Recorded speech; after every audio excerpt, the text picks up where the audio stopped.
caso esteja em São Paulo, para visitar. Aproveitar já O o início espaço da live para não ficar no final apertado, entendeu? Isso. O Espaço Memória Carandiru, ele se encontra no Parque da Juventude, né? Ao lado do metrô Carandiru, onde que era extinta a Casa de Detenção de São Paulo, né?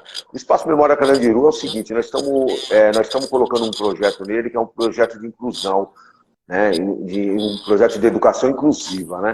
Então, durante esse ano que está vindo, ele ficará aberto da segunda, da terça até o sábado, né? Com o horário das 10 da manhã até as 5 horas da tarde. E então vai receber visitas, quem quiser vir. Porém, as visitas também podem ser agendadas, né? E essa agenda você de repente vai, por exemplo, de Minas, ó, tal dia, tal hora, né? Eu chegando no agendamento lá, com certeza eu farei o possível para estar aqui, né, e recebê-los, né? E vai ser assim que ele vai funcionar. No momento, por exemplo, agora, nesse momento, existe toda uma dificuldade, né, a Nana já até citou aí as dificuldades que existem. Ele se encontra dentro de uma escola técnica, uma escola do Estado, né? E a gente tem um Estado que, ao mesmo tempo, esse Estado ele vem querendo apagar toda essa memória. Esse Estado vem querendo esconder essa história, né? Para colocar essa placa aqui, foi uma corrida que eu vou falar para vocês, mano. Mas agora a placa está aqui, está registrada, né? O nome dessas pessoas estão onde deveria estar, porque esse espaço aqui, ele é o antigo pavilhão 4 da Casa de Detenção, então remanescente, né, do espaço que existia aqui. Toda a casa ela foi implodida, né? Porém o pavilhão 4 e o pavilhão 7 permaneceram. Né? Então a gente estamos dentro desse espaço, no pavilhão, que seria o pavilhão de número 4 na época, né? Que seria a enfermaria. Entendi, entendi. Maurício, para começar assim, o debate, né, como que foi para você, né, essa tentativa de nomeação, né, de uma das pessoas que participou dessa ação, não sei que nem o que dizer, né, velho? É uma Esse ação de assassinato. massacre, É né? pior que um massacre, né? A pessoa é quase, como é que a gente falava antigamente? Mercenários, né? Te contratei para ir lá matar X, né? E foi lá e fez, né? Como você se sentiu em relação a isso? Porque a gente viu a indignação de vários, né, atores sociais, juristas, militantes de direitos humanos. Você é um militante de direitos humanos, mas você é mais que isso, né? Você é alguém que viveu aquilo. E aí a coisa corta de um outro jeito, né?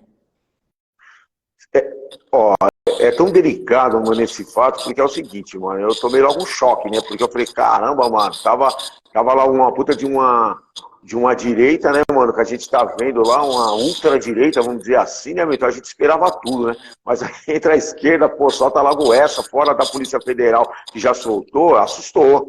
Aí eu falei, peraí, ferrou. É assim, mano, infelizmente ou felizmente, você tá ligado? Eu ainda há uma dúvida, mas quanto a esse coronel, você tá ligado? E a ação dele dentro da casa de detenção, na minha visão, tá ligado? Porque eu, né, mano, por ter passado aquilo, eu tenho uma visão particular por coisas que aconteceu lá. Mas se a gente levar em consideração que ele foi o secretário da SAP aqui, certo? Deixou pessoas morrerem, né, meu, aí por causa da pandemia. Então eu de verdade, o meu pensamento nele foca em uma condição que o Flávio Dino fez totalmente equivocada, já pensando na atuação dele, né, perante o sistema penitenciário gigantesco, o maior do estado, que é de São Paulo, e ele já pipocou na missão. Se ele já pipocou, já era, independente do massacre da casa de detenção. Quer dizer, o que ele está fazendo agora, né? Porque se a gente pensar em massacre na casa de detenção, muitas pessoas falam assim e assado, mas a gente sabe que, de uma certa maneira, a nossa sociedade ela dá respaldo para aquele acontecimento e apoia esse acontecimento, né? Então, quer dizer, eu vejo isso até por conta do que eu passo, de muitos debates que eu entro também, né? Que eu também faço parte do canal Prisioneiro 84901, né? E ultimamente, no programa que nós fizemos com a Ponte, a gente viu a opinião de muitas pessoas que entram lá, né, meu? A gente sabe que são muitas vezes as pessoas até com recalque por conta de problemas que tiveram com a criminalidade, vítimas, né, e tal, mas não justifica, mas a gente vê que a porcentagem é grande em chegar e falar que matou até pouco, né? Então, só que quando a direita colocou o cara, aí deu um choque. Eu falei, pô, aí ferrou, mano. Então vai correr para que lado? Não tem para que lado correr. Nós temos que correr para o nosso lado mesmo. E infelizmente eles estão mostrando com isso que, né, nós tem que. Quem chegar lá no poder, nós tem que embaçar e já era. Mas eu fico legal de gostar. Eu gostei dessa pergunta, porque agora foi colocado outro. E esse outro parece que já fez até um trabalho em Minas, né? Em Minas e no Maranhão. Eu não tenho total certeza, e eu acho que você vai poder falar sobre isso, porque eu sei que tem pessoas aqui que querem saber essa opinião. Eu falei, ó, eu nem conheço, mas eu tenho certeza que a Nana conhece, que ele fez um trabalho em Minas, então ele vai poder falar sobre esse novo ministro, secretário, sei lá quem é esse cara que é um polícia penal, que para mim já peca nisso, né? Pensando que o governo vai acabar, extinguir com esse negócio de policial penal, não, os caras estão reforçando, né? Exatamente. Acho que esse reforço, né, dessa estética da polícia de combate, né, é um problema em si, né? É um problema em si. Então, assim, esse Rafael, né? Eu me lembro do rosto dele, mas eu tô fazendo esforço para me lembrar de onde. Mas eu fui futricar a vida dele no LinkedIn, né, gente? E fui procurar algumas reportagens. Então, assim, de fato, ele já esteve na Secretaria de Minas, provavelmente no período do Murilo Andrade, que foi um dos secretários aqui, que não foi, vamos dizer assim, o melhor dos mundos. Na verdade, o mesmo grupo político ocupa a gestão penitenciária, variando os nomes da secretaria, subsecretaria, coordenação, departamento, etc., desde o governo Aécio Neves. Então, é uma preocupação, porque com certeza ele é uma pessoa que já carrega uma concepção de sistema penitenciário que não nos interessa, né? Primeiro, nós somos abolicionistas, nós queremos que a cadeia deixe de existir. Mas enquanto ela existe, a gente tem que produzir um processo de esvaziamento da prisão, né? Então, a prisão hoje no Brasil, ela é usada para tudo, né? 40% das pessoas presas nem condenação tem.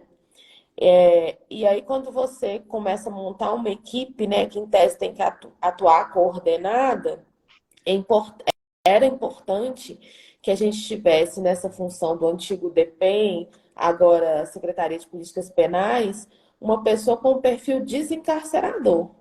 Não de substituição de cadeia por outro modelo, porque isso também é um problema, principalmente em modelos privados, ou que é uma característica de Minas Gerais, então é algo que já tem que ligar o sinal de alerta, ou a construção, ampliação do sistema prisional, porque nós não precisamos ampliar o sistema prisional, a gente precisa reduzir. E reduzir o número de pessoas presas por crimes que poderiam ter outras penas e reduzir o uso descontrolado, desarrazoado, destrambelhado do Instituto da Prisão Provisória, né? Maurício está aí mostrando o espaço, gente. Mesmo não sendo, né, o pavilhão, sendo o pavilhão da enfermaria, não sendo o pavilhão que aconteceu tudo, é muito impressionante estar ali, né? E você perceber como era. E essa aí é a vista da casa de detenção inteira. Essa é uma vista aérea, essa é uma das imagens que, quando as pessoas vêm aqui, eu gosto de tratá-la como um país dentro de uma cidade, né? E digo um país mesmo porque ela, querendo ou não, ela é praticamente dividida em estados.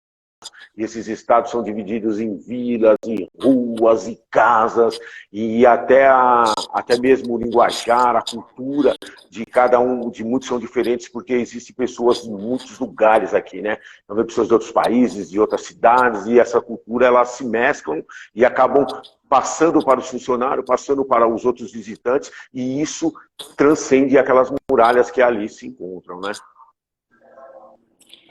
É uma outra coisa que, né, acho importante, Maurício, te perguntar, né? Você acompanhou quando começou o processamento quando começou o processo contra os policiais que participaram do massacre, você acompanhou? Você já estava em liberdade?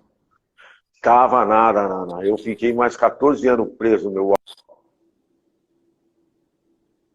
E travou. Em 2009. Caixa. partir de 2011 Sua foi. internet travou, sua internet travou, Ah, só e deu agora? para ouvir até 14 anos. Mais É, 14 então, anos.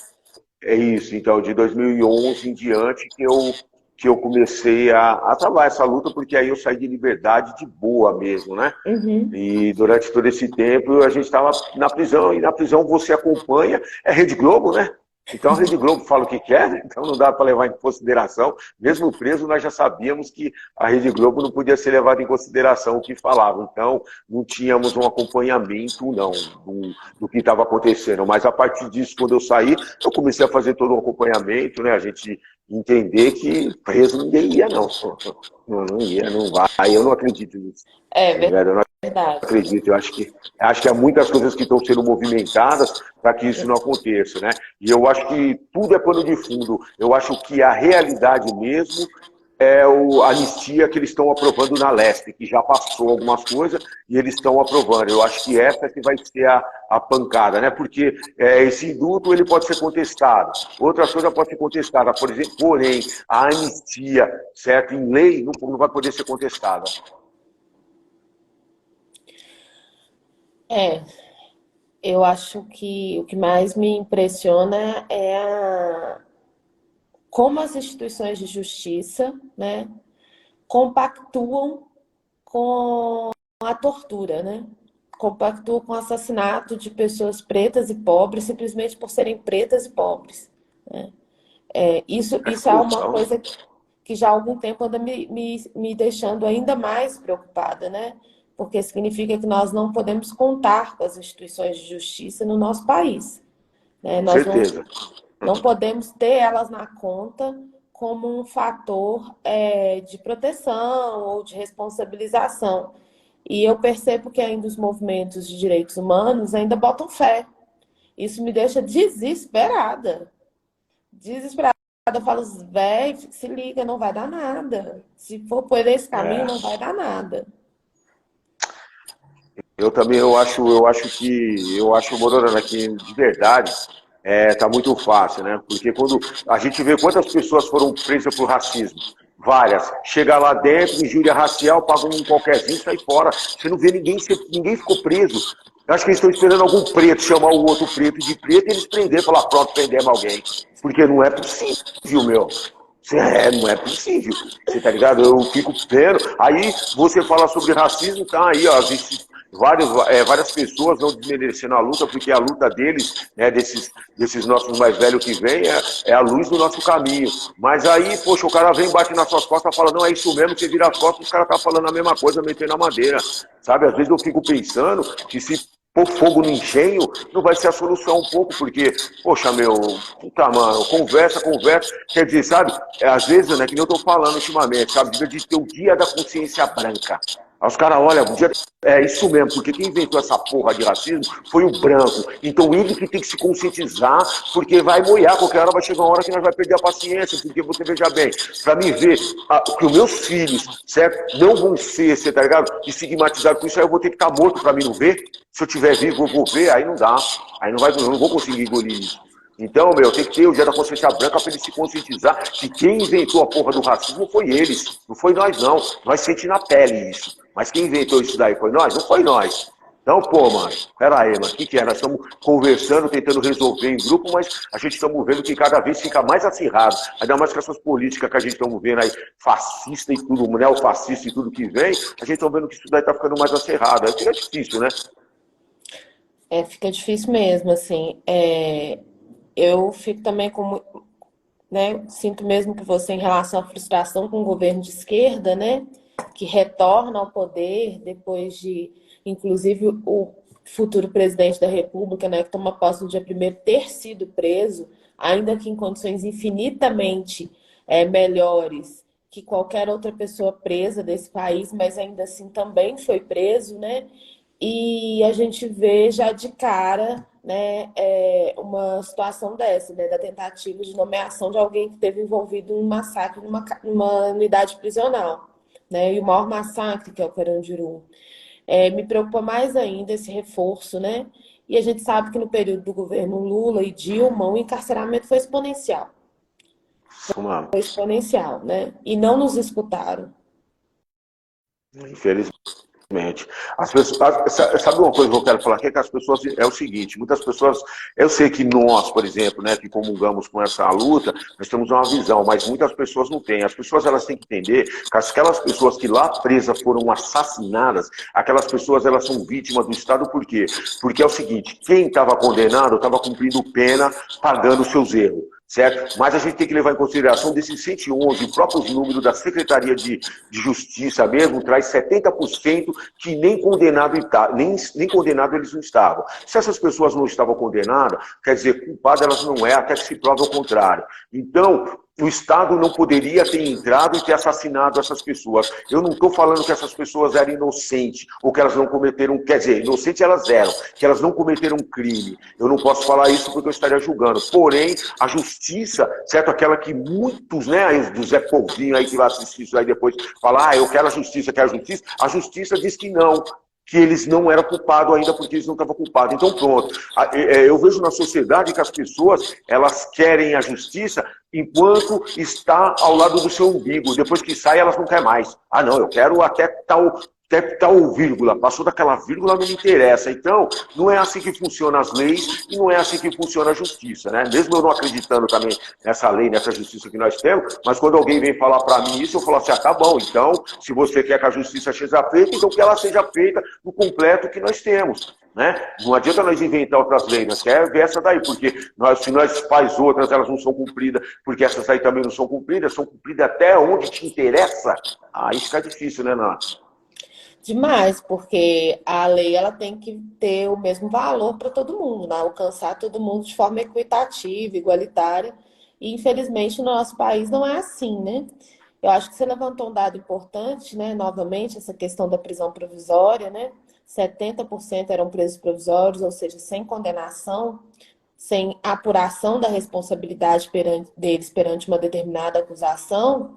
E hoje nós mantemos, né, apesar da tentativa em 2011 de uma lei que reduzisse o uso da prisão provisória, nós mantemos um índice de 40% de pessoas presas. Isso quer dizer que em qualquer unidade prisional que acontecer, né, uma ação da polícia, né, da polícia penal, os agentes penitenciários, para reprimir qualquer coisa, né? Porque tudo eles chamam de motim, né? As pessoas pedirem médico é motim, as pessoas reclamarem da comida azeda é motim, as pessoas não quererem voltar do banho de sol porque apanham na volta é motim. Vai resultar pelo menos que 40% desses mortos sejam presos provisórios, né? Então nós não temos uma melhora de indicadores, né? Nós temos uma preservação de uma cultura, né, jurídica e cultura social de prender as pessoas independente de apuração, porque tem até um livro que fala isso, não vou lembrar o nome, mas o crime para uma pessoa branca é um incidente, um evento isolado da sua vida.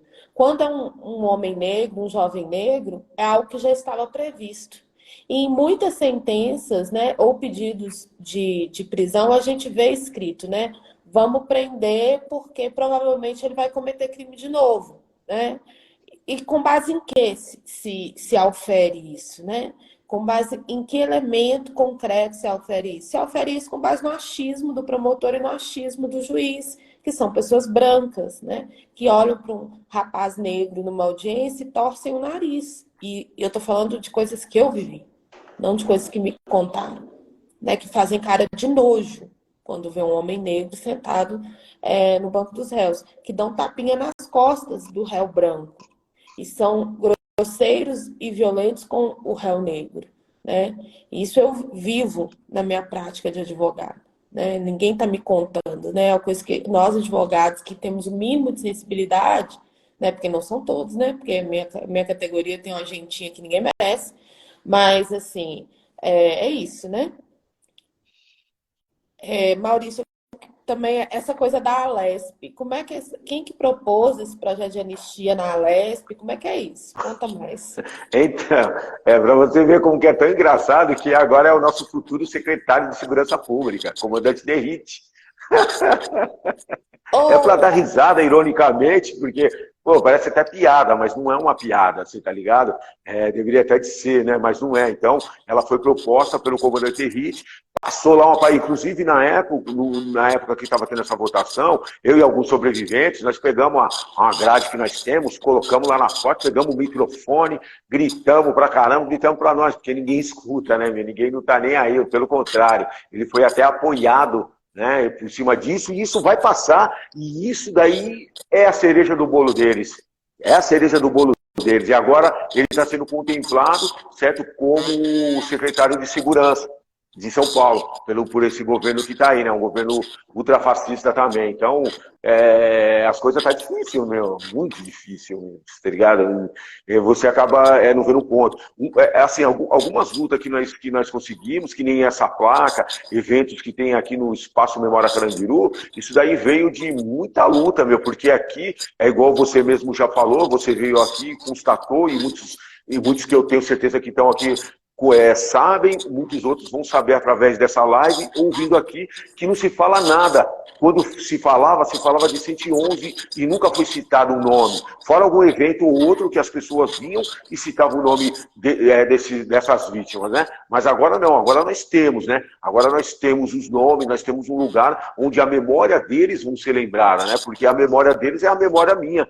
Né? Eu não morri, simplesmente estou vivo, mas a memória é a mesma. Eu vi tudo que eles vi e vi muitos desses serem assassinados aqui dentro, né? Eu vi, ninguém me contou. Então, isso é uma propriedade que eu ressalto, porque eu acredito que é o seguinte, quando a gente vem nessa contrapartida, eu falo contrapartida porque o Estado e essa sociedade medíocre e prócrita que nós temos, nós vem na contrapartida deles. Lembrando sobre essas pessoas, não significa que nós estamos apoiando o crime, mesmo eu ter sido do crime. Mas eu acredito que se é injustiça para um lado...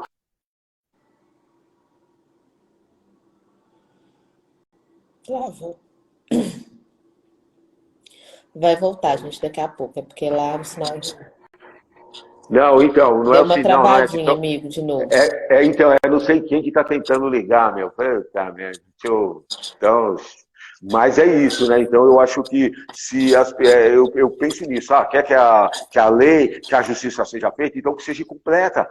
Não só para mim, porque sou preto, pobre, periférico, certo? Para os meus que estão lá na periferia, certo? E para os outros brancos, e até para muitos, né, brancos que até da periferia não seja igual. Então que seja igual para todo mundo. Eu não acho que deveria de acabar a lei. Eu acho que deveria, então, de ser para todo mundo. Começar por aí. Porque aí sim eles iam querer que acabasse, porque ia doer no lombo deles também. Aí eles iam falar, opa, o barato é pesado, vamos mudar isso aqui. Porque não dá. Né? Mas enquanto não dói no lombo deles, só no nosso, eles falam assim, não, tá bom, a lei está sendo cumprida, tem que ter lei mesmo, tem que matar mesmo. E aí fica difícil, né? Entendi. Realmente, essa questão da... Eu fui pesquisar o processo, né, Maurício, e vi de fato que o processo na segunda instância ainda está em segredo de justiça, o que não consigo imaginar nenhuma justificativa razoável para que isso permaneça marcado como segredo de justiça, né?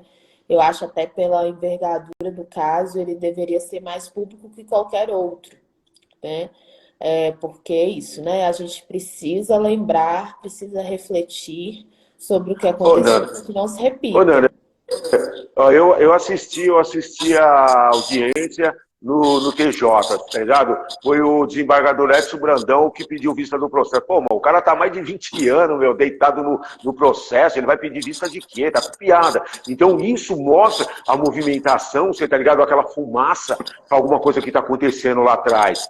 Você tá ligado? Porque, pô, meu, o cara mesmo chega e fala assim, não, eu sei que não vai adiantar, eu sei que não vai mudar nada, mas eu vou pedir simplesmente para desencargo de consciência. Peraí, se eles sabem que não vai mudar nada, por que eles não trouxeram a dosimetria da pena deles? Não, é que é alguma coisa, e é isso que muitos não sabem, que está sendo julgado, você tá ligado? Essa anistia, essa anistia total para todos. Essa é a pegada, meu.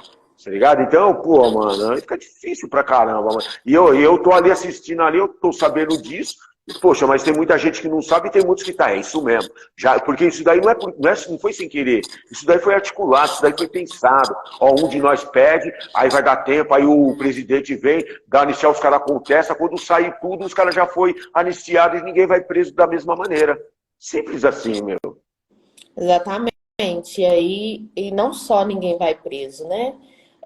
Você produz um sentido de que não tem problema que isso aconteça, porque nunca ninguém vai ser responsabilizado por nada.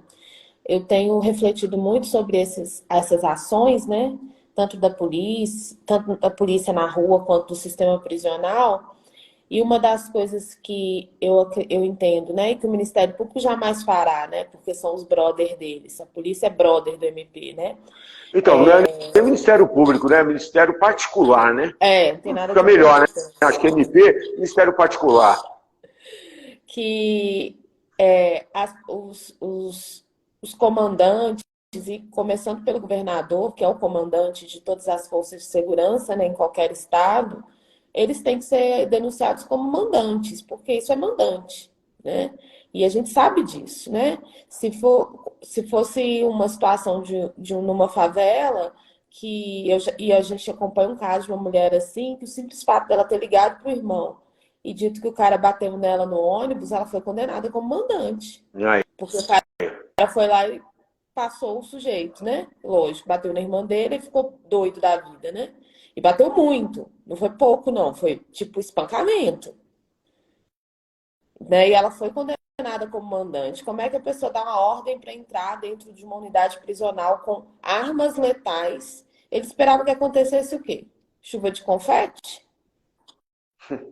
não, e sem pensar que foi um batalhão, você tá ligado? Que na época, o Esquadrão da Morte, os caras estavam matando pra caramba. Nós estamos falando de 1992. A época que a polícia da Rota estava matando com o maior índice de letalidade do mundo, certo? No entanto, que teve aí o Rota 66, certo? Traz até o episódio da casa de detenção, essa do Caco Barcelos, e mostra que os policiais que entrou eram aqueles policiais lá, mano, da Rota 66, aqueles caras que entraram na casa de detenção. Então quer dizer, pô, mano, tá louco? Vai falar que os caras não sabiam que ia acontecer isso? Não, os caras sabiam. Isso daí é pensado. O Estado tem dinheiro para trazer os profissionais que pensam em todas as possibilidades. Né? Então, ó, essa possibilidade aqui, ó, nós já matamos, não vai dar nada e já era. Manda a rota entrar. Que rota? Quem entrava dentro dos pavilhões já era o choque, não era a rota. Como você vai mandar a rota, mano? Policial, porra, você é louco. Mas eu, quando eu vi os caras da rota entrando, eu falei, eu já entrei em pânico. Eu falei, meu Deus do céu, nós vamos morrer. Mas, não tinha como não morrer. Porque todo mundo sabe da letalidade da polícia da rota. Ah, é difícil, né? Essa questão, né, de ser mandante, saber o que vai acontecer, ou pelo menos deveria saber, né, porque o cargo exige que soubesse, infelizmente o nosso sistema de justiça, as instituições, né, Ministério Público e Judiciário, mas precisa dessa provocação do Ministério Público, né, não tem atuado dessa forma em nenhuma parte do país que eu vi, né. Uma outra coisa é que o Brasil foi, né, denunciado na Comissão Interamericana de Direitos Humanos por causa do massacre do Carandiru. E vigoram, né, medidas da Comissão contra o Brasil. E tanto o decreto de indulto, quanto a anistia, quanto essa morosidade no processo, né, 30 anos para se tramitar um processo de júri, que é perfeitamente possível de se tramitar com aquela quantidade de réus entre 2 e 4 anos, é, uma sinalização de que o Brasil está descumprindo essas medidas, né? E a gente, né, o Maria Filipa, né, até por apoio a você, reconhecimento que a gente tem por você e pelo Espaço Memória Carandiru e pela luta em São Paulo, né, de vocês, a gente tem buscado informações sobre como está esse trâmite na comissão, né? Porque a comissão ela aplica as medidas, mas quem pediu as medidas, né, fica trocando informações com a comissão e a comissão vai cobrando o Estado, né? Saber o que foi feito, o que não foi feito, o que pé que está, né? O que a comissão sabe do que está acontecendo aqui, né? Porque ainda que a gente acredite que é de conhecimento, assim, de todo mundo, né? Isso precisa ser formalizado, né? E é importante a gente atualizar essas informações, tanto com essa possibilidade de anistia pela Lespe, essa tentativa do Bolsonaro no decreto de indulto, esse pedido de vista desse desembargador, que são ações deliberadas para produzir impunidade, né? Para produzir irresponsabilização. E outra coisa que eu queria perguntar a você, você sabe de quem conseguiu receber indenização do Estado? Você conhece alguém que conseguiu receber indenização do Estado? Conheço. Eu conheço, mas foi 70% das famílias. Os outros 30%, segundo as advogadas, que é amiga da gente, que está nesses movimentos também, não foram localizados, né? E para você ver, eu fui num evento esses dias atrás, no Teatro de Container, né, que é na Rua dos Gomões, no espaço 1000 graus lá, e lá, depois da minha fala, apareceu um rapaz que os familiares dele, teve um familiar dele que foi um dos mortos. Inclusive, para mim ver se era verdade, eu falei assim, não, então fala qual que é o nome, porque eu tava com uma foto, né, com os nomes, né? Aí eu falei, qual que é o nome? Aí ele falou, nós localizou o nome, certo? Aí eu falei para ele, falei, poxa, cara, vai ter um evento lá, falei desse evento, dessa colocação, dessa homenagem, né, dessa rememoração, certo? Desses nomes dessas vítimas. Falei para eles virem, só que é o seguinte, e ele falou que a família deles não receberam nada. Aí eu falei para ele, falei assim, ó, tem uns advogados ali que estão correndo em cima disso, dá tempo ainda de receber, você tá ligado? E os advogados não cobram nada, é só colar lá, entrar em contato que eles entram com uma ação para vocês. Só que eu vejo que, você tá ligado, os familiares, devido a toda essa temática, todo esse preconceito, tudo isso que falam, eles se afastam, eles pensam, poxa, eu acho que eles pensam, poxa, faz tanto tempo, deixa isso para lá. Inclusive, quando teve essa a colocação dessa placa aqui, teria alguns familiares que iam vir e teve uns familiares que não vieram, tá ligado? E eu sei que eles gostam desse familiar dele que era filha, irmã, você tá ligado? Mas muitas vezes o preconceito, você tá ligado? Dessa sociedade que nós temos, né? E essa marcação de falar que foi pouco e tal, ela é tão grande que estigmatiza que a família fica meio em pânico, né? A família fala, mano, já deixar quieto isso. Então o Estado também coloca isso como terror para não pagar, para negligenciar, né? Isso que ele deveria fazer, tá pagando para essas pessoas, porque essas pessoas são vítimas, né? Então muitos também já morreram, tá ligado? A família, pai, mãe, todo mundo, tá ligado? Que devia de receber. É meio, né, quer dizer, nesses 30% que nós sabemos que não receberam, né? Mas 70% recebeu e uma indenização irrisória também, viu? Quanto que foi? Você tem ideia? Ah, teve um pessoal ali que falou assim para mim que receberam 70 mil. Uma coisa assim.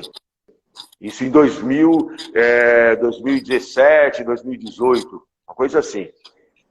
Quanto vale uma vida, né? Essa é a pergunta, né? Quanto vale Isso uma mesmo. vida de uma pessoa preta e pobre presa, né? 70 mil tá bom, né?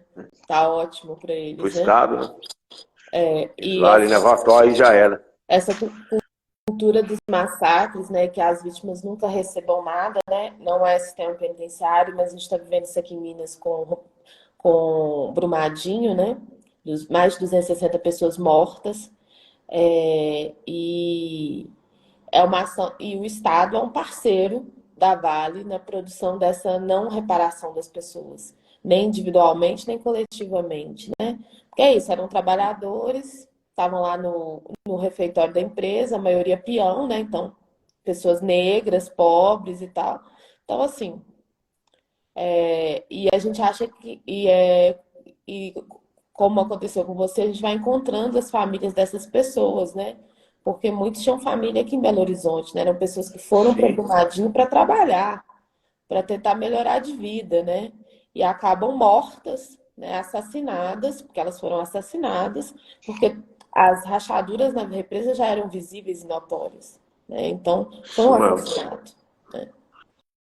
Sim, porque tá correndo dinheiro, né? Então os caras vão indo até onde que dá, vão indo até onde que dá, porque sabe que tinha que parar, que tinha que não sei o que, ia gastar, e os caras vão empurrando com a barriga, porque eles sabem que se acontecesse uma tragédia como aconteceu, alguma coisa que a Laura tá falando aqui, que ela Uhum. fala o abandono familiar é muito comum e tal, né?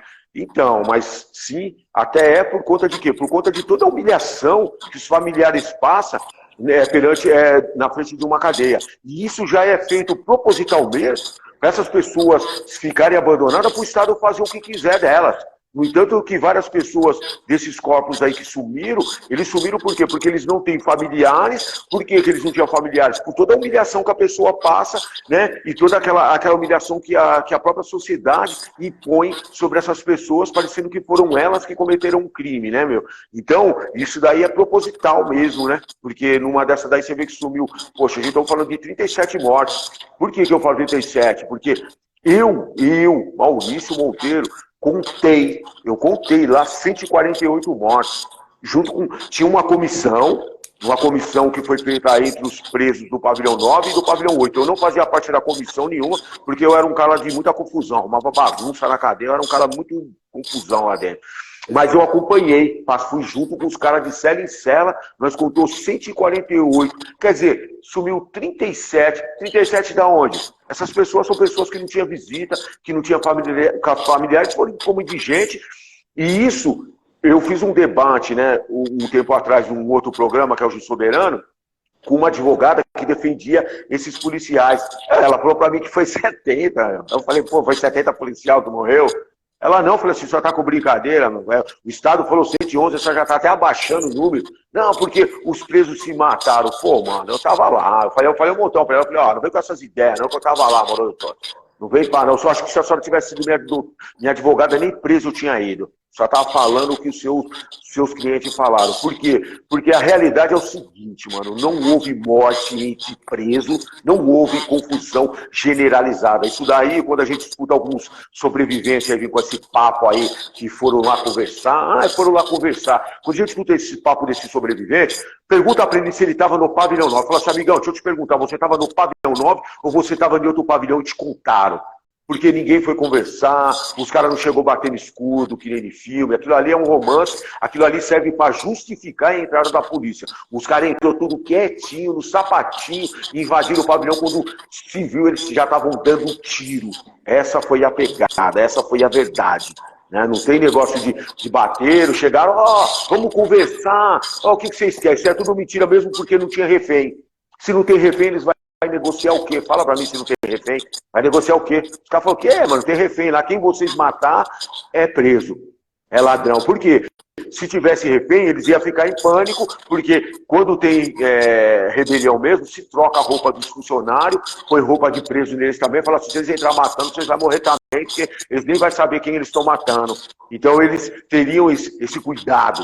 Mas como eles sabiam que não, eles entraram matando. Então tudo isso daí é conversa, né? E lá no canal Prisioneiro 84901 eu trago também o detalhe, né, muitas desse papo aí, para as pessoas entenderem, porque as pessoas pensam que teve uma briga antes entre os presos. Isso é tudo mentira, meu. Não vai nessa não, que isso é conversa fiada. Já não teve briga generalizada de nada. As pessoas que estavam subindo do campo, lá eles estavam subindo porque estavam sendo recolhidos pelos funcionários. Eles chegaram, a maioria nem entendia, nem entendeu o que tem. Na casa de detenção, tinha por norma entre os próprios presos que não era assim, sair brigando, sair agredindo os outros. Você trocava faca. Igual aquelas facas que eu mostrei aqui pra vocês. Mas você, não é só porque eu era um negão grandão, que eu ia chegar num outro ali e dar um soco na cara dele, porque não é assim que funcionava, não. Os amigos deles não iam aguentar, e se viesse dar um soco no meu amigo também, eu não ia ficar olhando pra cara de ninguém. Né? Então havia um limite, havia uma conversação antes. Isso é, vamos dizer assim, é regra de todas as unidades prisionais, né? Ninguém sai por aí batendo nos outros sem conversar antes, sem entender o que está acontecendo, até porque, né, senão seria impossível a convivência, né? Em celas superlotadas, em unidades Sim. superlotadas. Se for todo mundo nessa onda aí, não tem como, né? Continuar ali dentro e as pessoas sabem que vão ficar ali dentro um tempo que elas não são idiotas, né? Então, elas têm que construir o melhor padrão, vamos dizer assim, de convívio possível, né? E sem acordos, assim, né? Sem regras entre a gente, não tem jeito de conviver, né? A gente tem que. Todo lugar tem regra, né? Regras sociais que a gente chama, né? Que a gente chama. E Isso que mesmo. são regras de convivência mínima, né? Mas que às vezes as pessoas tentam distorcer. Eu uma vez ouvi isso numa inspeção de um rapaz que estava preso, a gente fazendo a inspeção, e toda vez que eu chegava perto da grade, o agente penitenciário vinha me abordar, falando que era perigoso, que era isso, que era aquilo. Aí ele falou assim, ô Nana, eu não sou bicho, não. Eu sei o que vocês estão fazendo aqui. Eles não precisam tratar a gente como bicho. A gente não é bicho. Aí eu falei assim, não, eu sei, eu tô de boa com isso, dá confiança pra ele, não. Vamos seguir o baile aqui, seguir a conversa, que nós temos que conversar e tal. Porque é óbvio, né? Se você chega perto da cela, você dá a chance pro preso de contar na real o que que tá rolando. Se você tá de longe, ele não vai falar, porque o agente está escutando, né? E os agentes, mesmo a gente pedindo para eles manterem distância, a gente sabe que eles fazem um esforço para escutar, né? As denúncias, o que está acontecendo ali dentro. Então você tem que chegar perto mesmo, né? Eu fazia muito o esquema de passar papel, né? Para eles escreverem no papel, porque me entregava o papel virado, só eu sabia o que estava escrito, né? Porque eu não tirava aquilo da minha mão nem por reza, né? Então, assim, era um esquema para evitar a exposição, né, da pessoa que está ali, né? Esse é o corredor da escola técnica, gente, que é o antigo pavilhão 4. Uma coisa que eu acho curiosa é que onde era o pavilhão 9, né, tiveram a necessidade de demolir o pavilhão 9, né, que eu acho que em alguma medida é uma ação de apagamento, Não, e diga-se, e não foi ó, feito. diga-se, Naná, que gastaram milhões primeiro para reformar, Ah, né? Gastaram milhões para reformar para depois demolir. sério isso? Como é que foi É isso? Conta honra, aí. isso mesmo. Gastaram milhões na reforma, porque o pavilhão 9 ele foi desativado em 95 para 96, mais ou menos. Foi totalmente reformado, colocado camas de madeira, né? Que era coisa que não tinha, né? Que as camas geralmente elas eram de